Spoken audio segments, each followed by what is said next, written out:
far as party members feeling its effects, it's one of those abilities that can save the day, but no one will ever know. So definitely have this ready and use it. Primarily to protect healers, you know, if they're about to take lethal damage.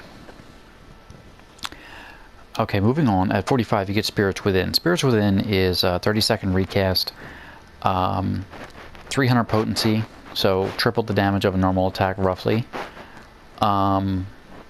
It's just free damage. Use it every time it's off cooldown. The only stipulation is the damage decreases as your hit points decrease. So try to only use this when you're topped off, to do maximum damage with it. But yeah, other than that, it's just free damage. Use it up. Okay, next is Total Eclipse. This is, along with Circle of Scorn, I believe this is the only other AoE that the Paladin has, and it's a very good one. So the potency is slightly above average at 110, and the TP cost is 110 as well, and the recast is 2.4 seconds, which is like that's global cooldown. So, so pretty much in a pool of 3 or more, I would use it. Some people say 4 or more, but I mean, if you do the math, you're definitely doing a little bit more damage with this, with three people. So I would say anytime there's 3 enemies or more, spam activate Fight or Flight, and then spam Total Eclipse until you're out of TP. And at higher levels you have something to do after that, but at the lower levels, just until you're out of TP. Usually the battle will almost be over by then, if it's not already over. So that's really all you have to worry about with Total Eclipse. At level 50, you get one of the Paladin's ultimates. I would call it an ultimate. It's called Hallowed Ground, and I've heard from numerous sources that it's kind of buggy. Now, they may have fixed it, they may not have. As far as, but the bug is really like people aren't always sure what it's going to make you impervious to and what it doesn't work against. So, but the idea behind it is it makes you invulnerable for 10 seconds to almost all forms of damage. There are exceptions, however, and it's up to you really to find out what those exceptions are. But 10 seconds of invulnerability buys your healer a lot of time to recover if they're resurrecting somebody. I mean, so hard resurrecting somebody, and they don't have time to heal you, obviously, because they're casting resurrection. Then, you know, you can use this to make their life easier.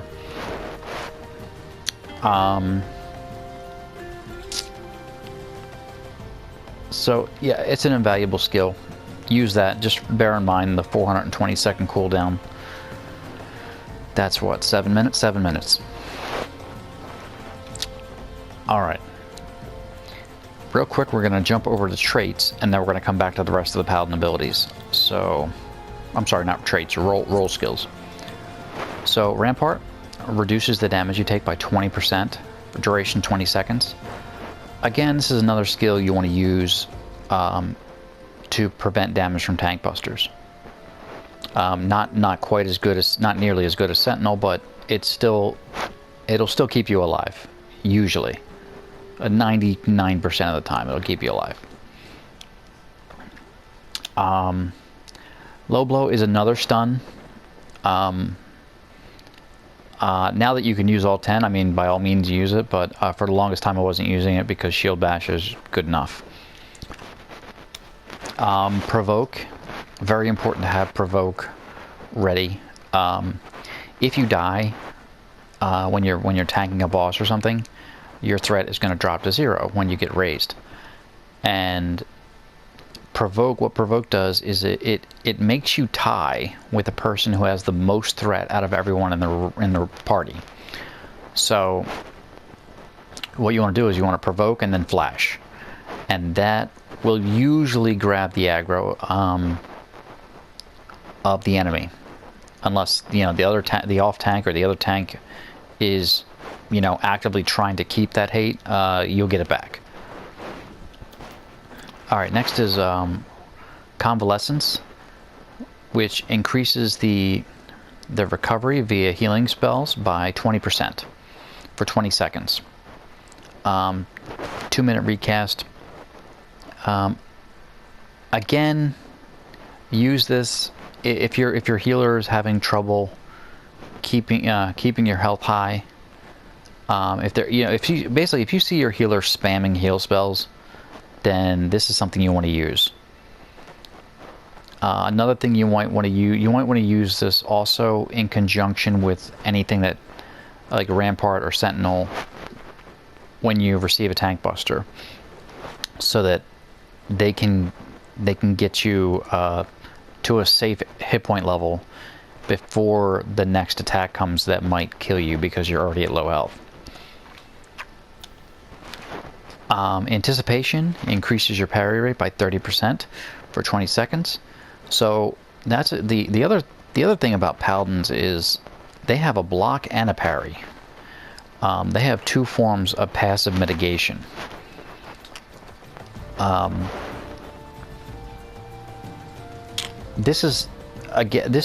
would use this in the same way you would use Bulwark.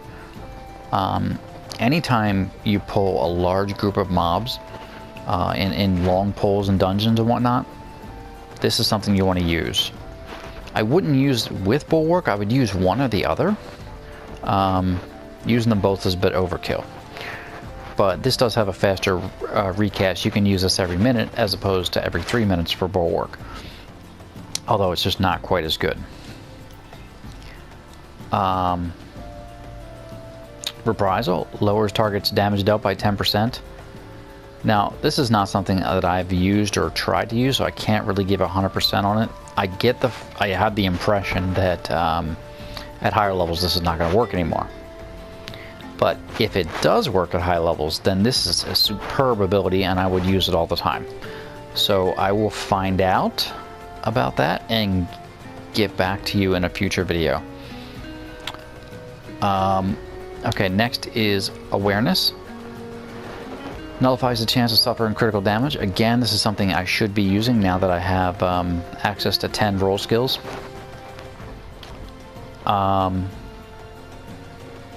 So it pretty much speaks for itself. It has a very long duration at 25 seconds. Interject is your silence. It just interrupts spells.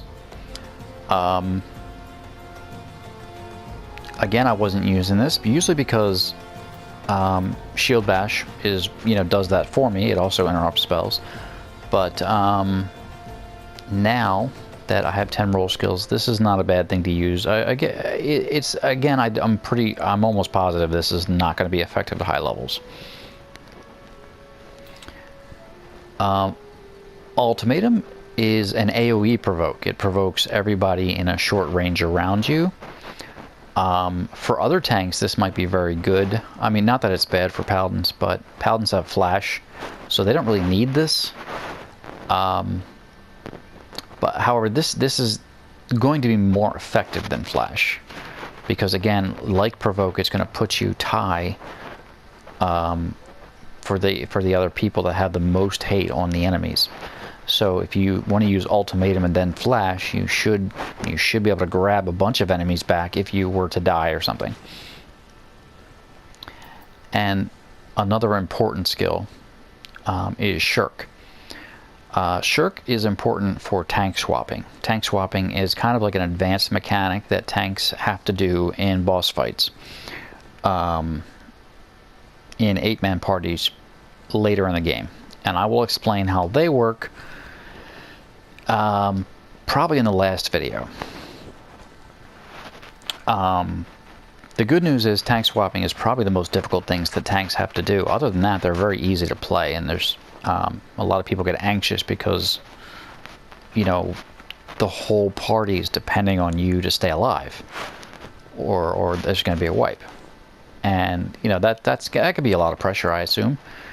But really, once you get the hang of holding the threat, the only thing that's moderately difficult for tanks to do, depending on the situation, is tank swapping. And those will vary from boss to boss depending on, you know, what they use on you that's making you tank swap in the first place. So I will cover that in more detail in a future video. So we're going to jump over to traits real quick, and then we're going to jump back to Paladin skills. So real quick, there's only 6 of them. Enhanced Vitality, more hit points. Level 40, Enhanced Vitality 2, more hit points. Oath Mastery. So this is, the Oath Mastery is what increases your Oath gauge, and this is going to allow you to use certain Oath abilities that I'll be covering when I jump back to the Paladin abilities. So there's 2 ways. There's actually 3 ways to increase your Oath gauge. In Sword Oath, it's just by every time you auto attack, it goes up by 5. This is the most reliable and easy way to do it. Although you can't always be in Sword Oath, so you need other alternatives. Next is blocking while you're in Shield Oath. Now this is a lot less reliable because you don't know if you're going to block an attack or not. It's passive. So if you do find yourself needing Oath Gauge, or you anticipate that you're going to need it, you may want to use Bulwark or something that increases your block rate during a boss battle, or during a situation when, you know, that's not optimal for you to use it, just to be able to use that Oath Gauge. That takes a lot of awareness, and personally I've never had to.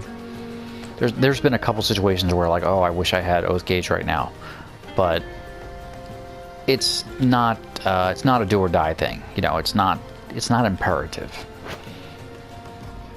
So this is something you can work on when you find yourself in the upper echelons of tanking and you really want to become the best tank that you can be. This is something you can work on being aware of. But until you know, got a lot of practice under your belt, I wouldn't really worry about it.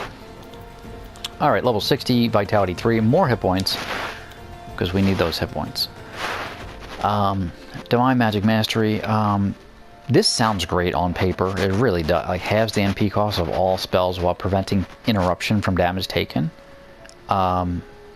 It is an amazing ability, but it's totally necessary. It's absolutely necessary for tanks to have this ability, and so you take it for granted.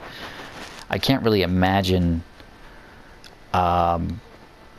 playing tank at high level without this skill, because all your spells would be interrupted and you would run out of magic points incredibly quickly. So again, I don't really pay much attention to it. It's just a passive thing that's great, but you need it, so it doesn't matter that it's great. Now if a healer had this, then it would be great, because they don't need it. And lastly, Enhanced Cover. It reduces the damage you receive while covering a player by an additional 20%, so you're only taking 60% of the damage that they would have received. This is something that they don't need, that is very welcome, very helpful. Okay, so jumping back to Paladin skills. We stopped at Hallowed Ground. So Sheltron is your first Oath Gauge ability. It consumes 50 Oath Gauge while you're in Shield Oath. I believe, no, you can be in either one, but you're primarily going to use it in Shield Oath. And it raises your chance to block the next attack by 100%. And when you do block that attack, it's going to restore some of your magic points. And it lasts for 10 seconds, which is more than enough time. So that's going to bring us to the conclusion of episode 2. I will see you guys again on episode 3, where we'll finish the rest of these abilities and we'll talk some more about how to play the Paladin well and not get stressed out. All right, thanks a lot. Talk to you guys later.